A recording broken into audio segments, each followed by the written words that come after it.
जय हिंद। कैसे हैं आप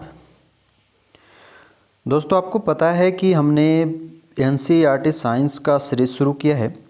इस सीरीज़ में हम लोगों ने जो टारगेट रखा है कि क्लास 6 to 10 12 तक के जितने भी साइंस और अदर सब्जेक्ट हैं उसको हम लोग कंप्लीट करेंगे। तो उसी सीरीज के अंतर्गत आज हमारा जो है एनसीईआरटी का क्लास 6, कौन सा, क्लास 6 का चैप्टर नंबर 7 है। इससे पहले ऑलरेडी 6 चैप्टर जो है आपको बहुत ही भली भांति समझाते हुए आपको अपलोड कर दिया गया है, ठीक है। तो उस चीज़ को आप ज़रूर देखें। पीछे एनसीईआरटी साइंस सीरीज का एक प्लेलिस्ट बनाया हुआ है। बार बार लोग कमेंट कर रहे हैं कि प्लेलिस्ट बना दें, तो प्लेलिस्ट बनाया हुआ है एनसीईआरटी साइंस सीरीज। आप सर्च करेंगे तो आपको पूरी प्लेलिस्ट में सारी वीडियो मिल जाएगा, ठीक है। और देखो, मैं पहले भी बताया हूँ और आज भी बता रहा हूँ, अभी भी बता रहा हूँ कि इस वीडियो को देखने के लिए आपको 40 से 45 मिनट का समय देना होगा एक चैप्टर पढ़ने के लिए।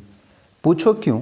तो कारण ये है कि मैं इस चैप्टर में आपके काम को आसान करने के लिए हमने पीडीएफ को तो हाईलाइट कर रखा है, लेकिन जहाँ पर जैसी ज़रूरत होती है वहाँ पर हम समझा करके आपको आगे की ओर लेके चल रहे हैं। तो अगर आप कहीं पर किसी क्लास को भी अगर आप करने जाओगे, यही चीज़ आपको अगर पढ़ा भी देगा तो वो 2 से 3 दिन का समय लेगा, यानी कि 3 से 4 घंटे का समय आपका लेगा। तो यहाँ पर आप कम से कम 1 घंटे का 40-50 मिनट का समय निकालो और पूरी चैप्टर को पूरा देखो, और देखने के बाद उससे जितना भी पॉइंट बनता है उसका आप नोट्स बनाते जाओ। इसलिए जब भी आप इस क्लास को देखने बैठो तो शांति से बैठो, कलम कॉपी लेकर के बैठो और उसका नोट्स खुद ब खुद बनाओ। तो अब ज़्यादा बात नहीं करेंगे, हम सीधे चलेंगे गति और दूरी का मापन। आज जो हमारा चैप्टर है वह है गति एवं दूरी का मापन। आप लोग होशियार, समझदार और अच्छे व्यक्ति हैं, इस कारण से आपको ज़्यादा कुछ समझाने का बात नहीं होता, लेकिन अब आप समझिए। हमारे चैप्टर का नाम क्या है? गति एवं दूरियों का मापन। यानी कि आज के चैप्टर में हम गति के बारे में जानेंगे और उसको मापने के लिए क्या क्या प्रयोग कर सकते हैं वो प्रयोग करेंगे। तो यहाँ पर ऊपर की जो कुछ कहानियाँ हैं वो पहेली और बूझो की कहानी है। जो इधर उधर घूमने जाता है, घूमने के बाद वो कभी रेलगाड़ी से तो कभी बैलगाड़ी से, कभी जो है वो कुछ समाचार पत्र में पढ़ता है कि छोटे पहियों का वर्णन किया गया है, कभी वो पढ़ता है कि मंगल ग्रह की धरती पर चल रहे थे, प्रयोग किया। ये सभी बात बूझो और पहेली की दिमाग में आता है। तो इन्हीं सभी को लेकर के हमारा जो चैप्टर है वह कहता है यातायात की कहानी। तो यातायात की कहानी को अगर हम जानें तो कहता है कि प्राचीन काल में लोगों के पास यातायात के कोई साधन नहीं थे। वे पैदल चलते थे तथा अपना सामान अपनी पीठ पर लाद कर ले जाते थे। बाद में मानव यातायात के लिए पशुओं का उपयोग करने लगा। यानी कि जो प्राचीन काल के जो मानव थे उन लोगों के पास यातायात का साधन नहीं था, इस कारण से वो पशुओं पर अपने सामान को लेकर के चलते थे। कुछ समय पहले तक वो पीठ पर लेकर चलते थे। प्राचीन काल में जल मार्गों में आने जाने के लिए नावों का उपयोग किया जाता था। आरंभ में लकड़ी के लट्ठों से, जिनमें खोखली गुहिका बनाई जा सके, नावें बनाई जाती थी। इसके बाद लोगों ने लकड़ी के विभिन्न टुकड़ों को आपस में जोड़कर नाव की आकृतियां बनाना सीख लिया। ये नावें जल में रहने वाले जीवों की आकृतियों के सदृश थी। यानी कि जो नाव होता है उसका आकार कैसा होता है? तो जल में रहने वाले जीव के सदृश, मुख्यतः मछलियों के समान। कह रहा है कि अध्याय 5 एवं 6 में मछलियों की धारा रेखीय आकृति से संबंधित चर्चा को याद कीजिए। हमने कल के क्लास यानी कि चैप्टर नंबर 6 और उससे पहले के क्लास चैप्टर नंबर 5 में मछली के बारे में पढ़ा था, सजीव के बारे में पढ़ा था। उस सजीव के अंतर्गत हमने मछली को पढ़ा था और मछली के बारे में हमने बताया था कि मछलियों का शरीर जो होता है धारा रेखीय होता है। तो आप वो चैप्टर नंबर 5 और 6 नहीं देखें तो जा कर के ज़रूर देखिएगा। उसके साथ साथ दोस्तों जो है हमें आपके सपोर्ट की ज़रूरत है, और उस सपोर्ट के लिए हमें आपको क्या करना है कि हमारे वीडियो को ज़्यादा से ज़्यादा लोगों तक शेयर कीजिए, चैनल को सब्सक्राइब कीजिए और लाइक कीजिए। अब आप बोलोगे कि सर ये क्या आज मतलब हुई? तो मतलब ये है कि यार हमारा जो चैनल है वो पिछले 6 से 7 महीने से बंद था। इस कारण से हुआ यूँ कि ये यूट्यूब के एल्गोरिदम में ये चीज़ नहीं है कि ये चैनल अब वर्किंग में है। इसलिए इस चैनल को वर्किंग दिखाने के लिए आपको ये सभी काम करना पड़ेगा, ताकि यूट्यूब के एल्गोरिदम में हमारा चैनल आ जाए। तब जा कर के वो सारे वीडियो जो है वो अन्य सभी लोगों को रिकमेंड करेगा, और रिकमेंड करेगा तो अपने आप फिर सारी प्रोसेस हो जाएगा। तो जब तक ये प्रोसेस पूरा नहीं होता है तब तक आप कुछ दिन हमारा सपोर्ट कर दो, उसके बाद आपके ही सपोर्ट से आगे खुद ब खुद दूसरे लोग ज्वाइन करते चले जाएंगे। ठीक है, अब आइए, तो हमने क्या जाना कि अध्याय 5 और 6 में मछली की धारा रेखीय आकृति के बारे में चर्चा की। कह रहे पहिए के आविष्कार ने यातायात की प्रणाली में अब बहुत ही महत्वपूर्ण परिवर्तन लाया और उसके बाद धीरे धीरे जो है ये परिवर्तन आता ही गया। 19वीं शताब्दी के प्रारंभ तक भी लोग एक स्थान से दूसरे स्थान तक परिवहन के लिए पशुओं, नाव, जहाज पर निर्भर होते थे। कह रहे कि बाष्प इंजन के आविष्कार से परिवहन में नए साधन का विकास हुआ। बाष्प इंजन से 40 सवारी गाड़ियां तथा मालगाड़ियों के डिब्बों के लिए रेल की पटरियों का निर्माण किया गया। इसके बाद मोटर कार, ट्रक, बस ये सभी आया। कह रहा है कि 19वीं शताब्दी के प्रारंभ के वर्षों में वायुयान का विकास हुआ जिनमें बाद में सुधार किए गए और इन्हें यात्री तथा सामान ले जाने योग्य बनाया गया।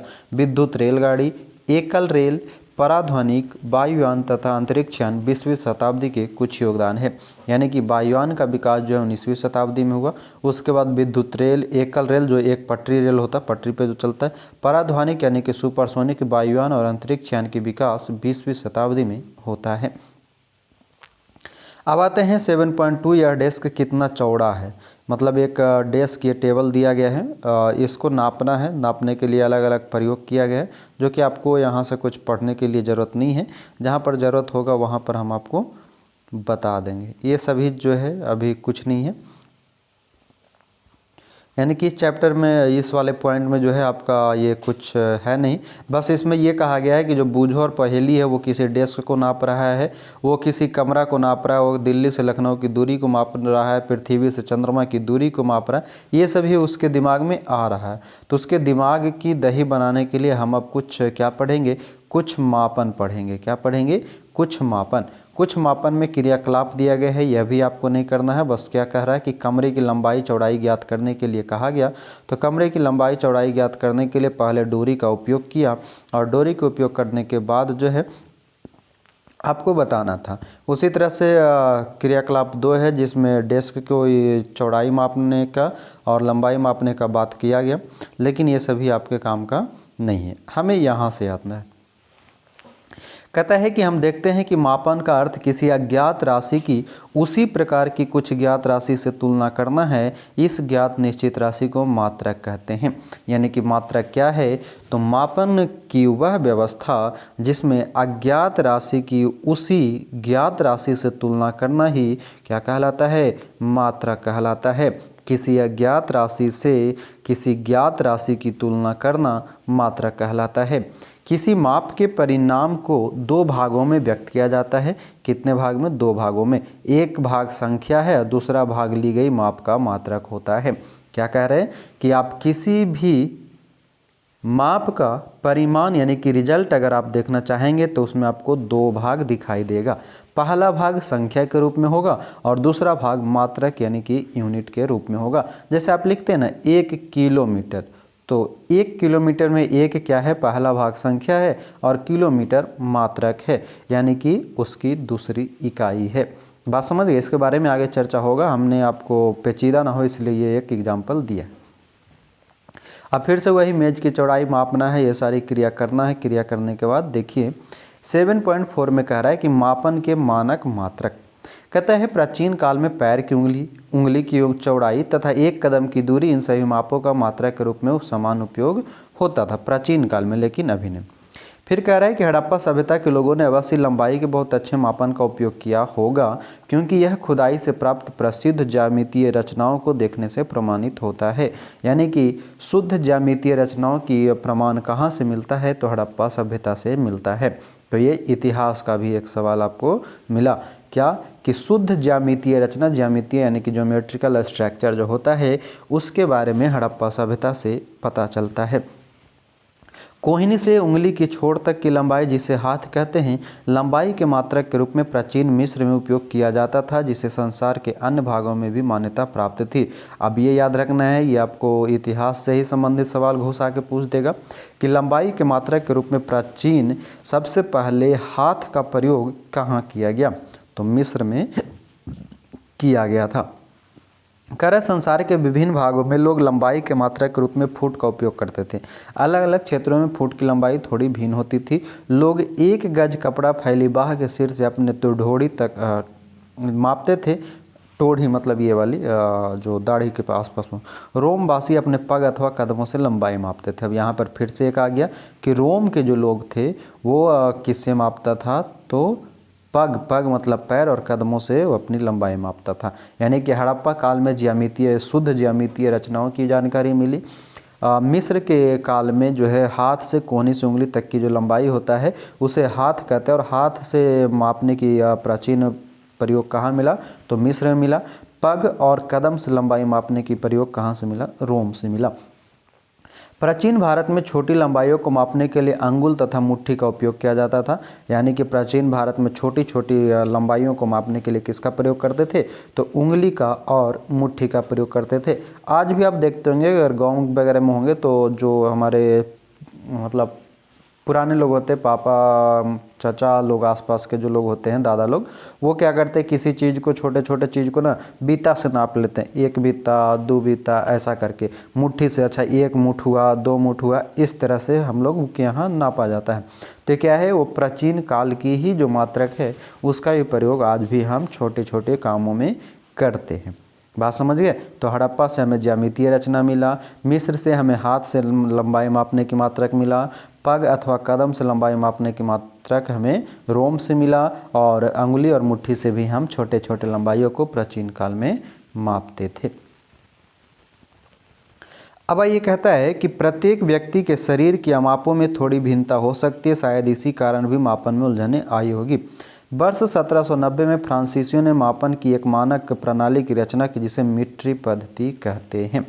यानी कि मीट्रिक पद्धति का प्रयोग सर्वप्रथम 1790 में कहाँ से आया, तो फ्रांसीसियों से आया, इसको याद रखना है। मीट्रिक प्रणाली का प्रयोग 1790 में फ्रांसीसियों के द्वारा दिया गया। कहता है एक समानता के लिए समस्त संसार के वैज्ञानिकों ने मापन के मानक मात्रकों के एक सेट को स्वीकार कर लिया है। आजकल जिस प्रणाली का उपयोग हो रहा है उसे अंतर्राष्ट्रीय मात्रक प्रणाली कहते हैं। अब क्या हुआ कि अब वर्तमान समय में पूरे जो विश्व के जो सारे देश हैं इन सब ने मिलकर के एक मात्रक प्रणाली का विकास किया। उस मात्रक प्रणाली को अंतर्राष्ट्रीय मात्रक प्रणाली कहा गया।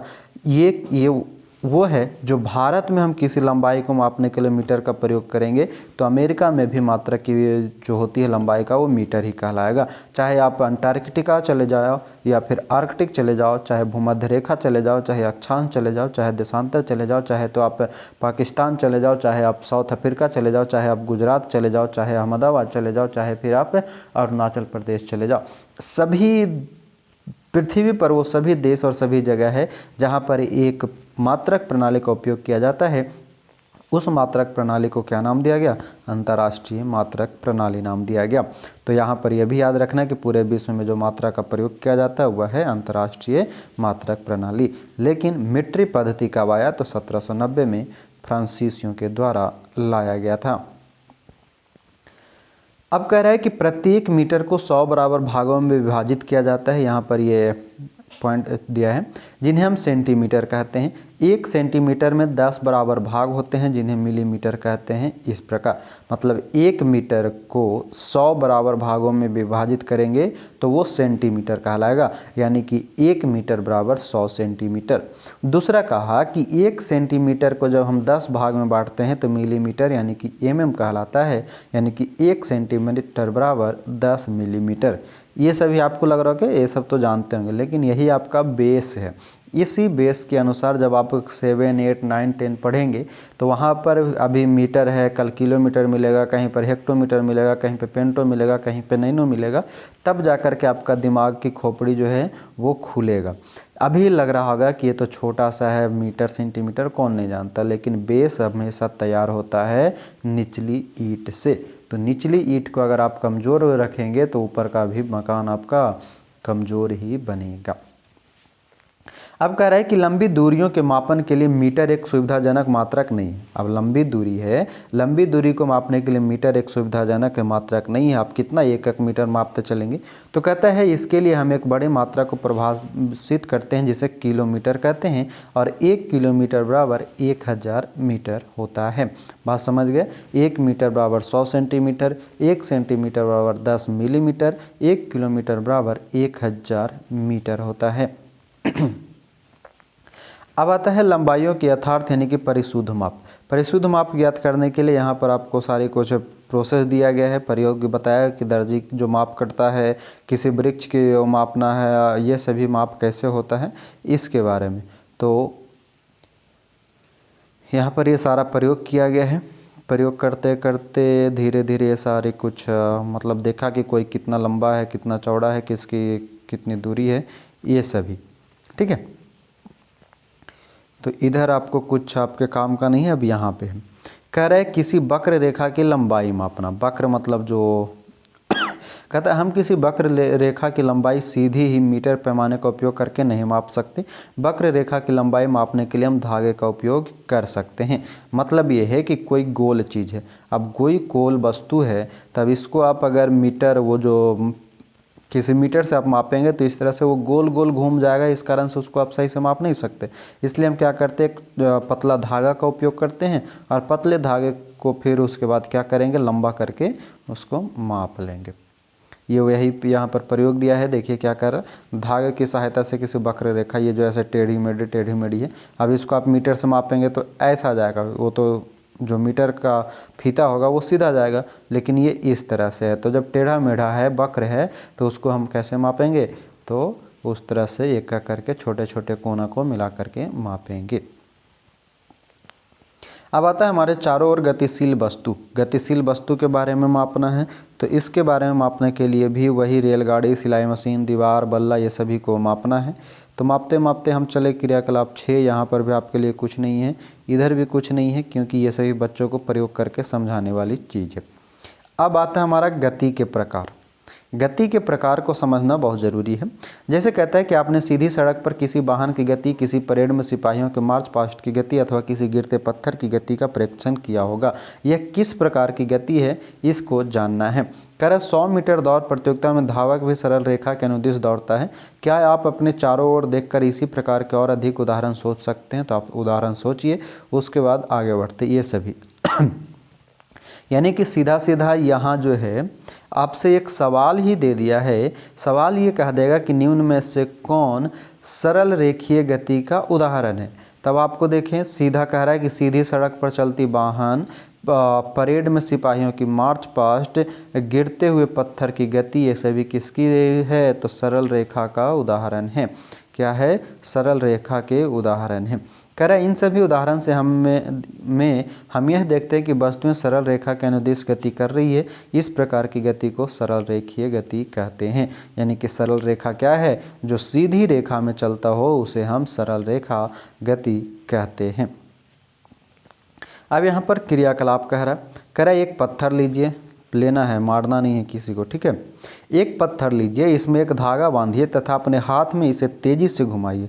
पत्थर की गति को ध्यान से देखिए। हम देखते हैं कि पत्थर वृत्तीय पथ के अनुदिश गति कर रहा। सेम सवाल, ऐसा ही हूबहू सवाल अभी बीपीएससी शायद ट्री 2.0 में पूछा था, साइंस के सेक्शन में, ठीक है। और ऐसा ही घुमा करके थोड़ा सा प्रश्न बिहार दरोगा 1275 में पूछा था, जहां पर स्पर्श रेखा से संबंधित कुछ वृत्तीय ऐसा ही घुमा रहा था। घुमाते घुमाते वो कहाँ से निकलेगा, ऐसा ही घुमा करके सवाल एक सेम टू सेम यही सवाल पूछा था।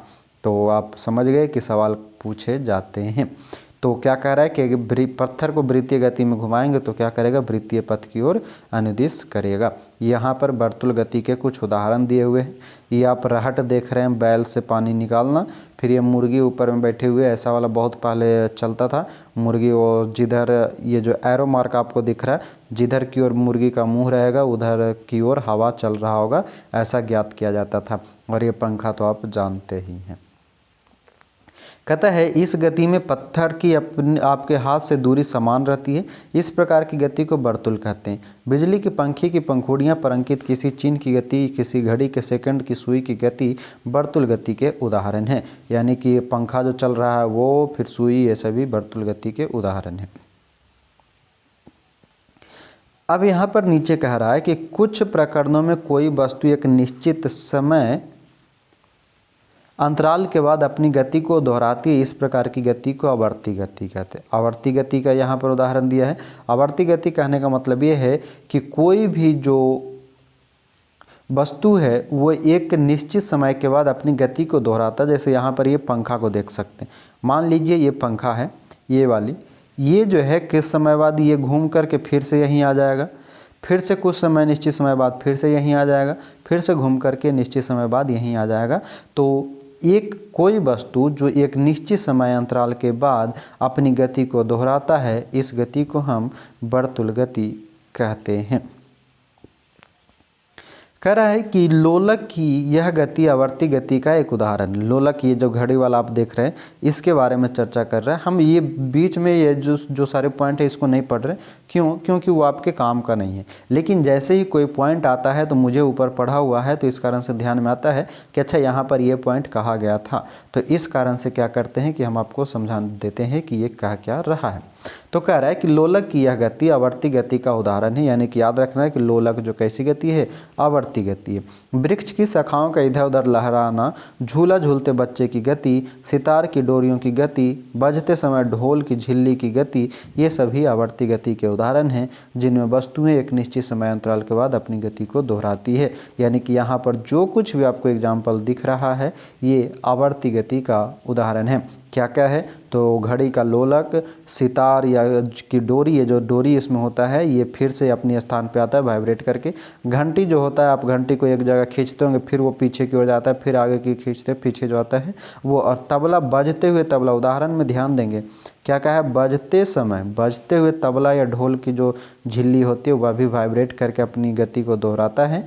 तो ये सभी किसके उदाहरण हैं? आवर्ती गति के उदाहरण है। आवर्ती गति किसको कहते हैं? एक निश्चित समय के बाद अपनी गति को दोहराना आवर्ती गति कहलाता है। अब कह रहे हैं कि क्या आपने फर्श पर लुढ़कती किसी गेंद की गति का ध्यानपूर्वक परीक्षण किया है? यह गेंद किसी फर्श पर लुढ़कती और घूर्णन करती हुई आगे की ओर गति करती है। इस प्रकार के गेंद सरल रेखीय गति के साथ साथ घूर्णन गति भी करता है। क्या आप ऐसे अन्य उदाहरण बता सकते हैं जिनमें वस्तु की गति विभिन्न प्रकार की गतियों से मेल करती है? मतलब कोई गेंद जो है, अगर वो उसको आप किसी फर्श पे लुढ़काते हैं तो लुढ़काने के समय उसमें एक तो कि सरल रेखा में है, दूसरा कि वो घूर्णन गति के अनुसार यानी कि गोल गोल घूमते हुए जाता है। तो ये क्या कहलाता है? रेखीय गति और घूर्णन गति दोनों कहलाता है। तो इस प्रकार जो है ये हमारा चैप्टर भी लगभग समाप्त हो गया। अब देखिए यहाँ पर कह रहा है कि इससे हमें यह जानकारी मिलती है कि कोई वस्तु कितनी धीमी या तीव्र गति कर रही है। फर्श पर घोंघे का रेंगना, तितली का एक पुष्प से दूसरे पुष्प पर मंडराना, नदी का प्रवाहित होना, वायुयान का वायु में ऊंचाइयों पर उड़ना, पृथ्वी के परितः चंद्रमा का गति करना, हमारे शरीर में रुधिर का परिसंचरण आदि सभी उदाहरण हमारे चारों ओर अनेक स्थानों पर होने वाली गतियों को दर्शाता है। यानी कि ये सभी कुछ जो है क्या है? गति के बारे में बताता है। इसमें देखिए 2-3 पॉइंट आपको याद रखना है। नदी का प्रवाहित होना, पृथ्वी के परितः चंद्रमा का गति करना, हमारे शरीर में रुधिर का परिवहन या परिसंचरण, ये सभी क्या है? तो गति का उदाहरण है। अब यहाँ जो हमने अभी पढ़ा ऊपर के चैप्टर में वो सभी के बारे में कुछ प्रमुख शब्द था। वर्तुल गति, वर्तुल वो था जो आपको लुढ़कते लुढ़कते जाएगा। दूरी वो था जिससे हम किसी दूरी को माप सकते थे, लंबाई को। मापन क्या था? तो मापन मापने की एक प्रक्रिया थी। गति क्या है तो भी आपने जाना। आवर्ती गति हमने जाना जो रिपीट होता है। सरल रेखीय जो सरल रेखा में चलता है। एसआई मात्रक जो कि पूरे विश्व में माना जाता है। मापन के मात्रक यानी कि मीटर सेंटीमीटर के बारे में हमने जाना। अब यहाँ सारांश दिया गया है। सारांश यानी कि पूरी कहानी का एक छोटा सा पॉइंट। अर्थ कहता है कि एक स्थान से दूसरे स्थान तक जाने के लिए परिवहन के विभिन्न साधनों का उपयोग किया जाता है। प्राचीन काल में लोग पैर की लंबाई, उंगली की चौड़ाई, एक कदम की दूरी आदि का उपयोग मापन के मात्रक के रूप में करते थे। इससे उलझनें होती थी तथा इसलिए किसी एक समान मापन को प्रणाली को विकसित करने की आवश्यकता हुई। है ना। जैसे फ्रांस के लोग क्या करता था, हाथ से मापता था, याद कीजिए फ्रांस के लोग किससे माप रहा था, हाथ से माप रहा था। फिर रोम के लोग जो था वो किससे माप रहा था, तो पग से या मुट्ठी से माप रहा था, है ना। ये सभी क्या है। अब फ्रांस वाला में कब आया था, फ्रांसीसी मात्रक 1760 के आसपास में आया था, तो ये याद रखें। करें कि अब हम मात्रकों की अंतर्राष्ट्रीय प्रणाली एसआई मात्रक की उपयोग करते इसे समस्त संसार में मान्यता प्राप्त है। एसआई मात्रक में लंबाई का मात्रक मीटर है। अभी मात्र इस चैप्टर में आपको लंबाई की मात्रक मिल गई है, जो कि अक्सर पूछा जाता है कि एसआई मात्रक में लंबाई का मात्रक क्या है, मीटर है। सरल रेखा के अनुदिश गति को सरल रेखीय गति कहते हैं, यह भी याद रखना है। सरल रेखा के अनुदिश गति को सरल रेखीय गति कहते हैं। वर्तुल गति में कोई वस्तु इस प्रकार गति करती है कि वस्तु की किसी नियत बिंदु से दूरी समान होती है। ऐसी गति जो एक निश्चित समय अंतराल के बाद दोहराती है उसे आवर्ती गति कहते हैं, जैसे घड़ी का लोलक, ये सभी। अब यहाँ पर आपको अभ्यास है, आप चाहें तो इसको बना सकते हैं और नहीं चाहते हैं तो भी बना सकते हैं। लेकिन ये चैप्टर जो है हमारा 7वां नंबर चैप्टर कंप्लीट हुआ। इसमें टोटल जो है करीब 18 चैप्टर है, तो डेली आपको 1 से 2 चैप्टर आपको डेली मिल जाएगा, ठीक है। किसी दिन जो होता क्या है कि वीडियो रिकॉर्ड नहीं कर पाते, क्योंकि ड्यूटी जो है एक ही दिन में 2 बार लग जाता है, ठीक है। जैसे अभी हुआ क्या था, फ्राइडे की रात में, मतलब ड्यूटी गए फ्राइडे की रात में आए 12 बजे ड्यूटी करके, फ्राइडे की रात में नहीं, हाँ थर्सडे की रात में गए 9 बजे ड्यूटी, सुबह फ्राइडे को आए 7 बजे, और फिर फ्राइडे को ही ड्यूटी लग गई कितना, 12 बजे से। तो 12 बजे से लग गई तो आए रात में 8 बजे। तो उस दिन पूरी, मतलब फ्राइडे की पूरी वीडियो आपको रिकॉर्ड नहीं हो पाया, है ना। तो किसी दिन सप्ताह में 1 दिन मेरा जो ड्यूटी होता है वो डिस्टर्ब हो जाता है, ठीक है, जो कि एक ही दिन में 2 बार ड्यूटी जाना पड़ जाता है, खास करके फ्राइडे को, और सैटरडे को फिर हाफ डे हो जाता है, संडे छुट्टी है। तो इस कारण से फ्राइडे वाली वीडियो को हम सैटरडे और संडे में मैनेज करके आपको दे दिया करेंगे, ठीक है। यानी कि प्रत्येक वीक आपको 6 से 7 वीडियो क्लास मिलेगा, ठीक ना। तो आप डेली देखते रहिए, एक आदत टाइम बना लीजिए कि वीडियो जब भी अपलोड हो आप उसको उस टाइम के बाद एक निश्चित समय में 1 घंटे के अंदर देख लिया करेंगे, और पेन कॉपी बना लेंगे। तो अगर नोट्स बन गया तो फिर आपको दोबारा वीडियो देखने का ज़रूरत नहीं पड़ेगा, आप फास्ट रिवीजन अपने नोट्स से कर लेंगे। और नोट्स बनाने के बाद हमें भी आप अपना नोट्स भेजिएगा, ताकि हम देखें कि हाँ आप किस तरह से आप बनाते हैं, ठीक है। और उसमें अपना नाम और जो भी कुछ लिखना होगा लिख करके हमें भेजिएगा। व्हाट्सएप पे नंबर आपको नीचे दिया होगा ग्रुप में, है ना। ऐसे आप 7654957719 पे भेज सकते हैं। तो मिलेंगे अब अगले नंबर चैप्टर 8 के साथ। अभी के लिए आपका बहुत बहुत धन्यवाद। जाते जाते जो काम हमने किया है, आपकी मदद की ज़रूरत है, उस मदद को करने के लिए आपको प्रोसेस पता है वो कीजिए, और आगे पढ़ाई जारी रखिए। मिलते हैं अगले वीडियो में। अभी के लिए बहुत बहुत धन्यवाद। जय हिंद।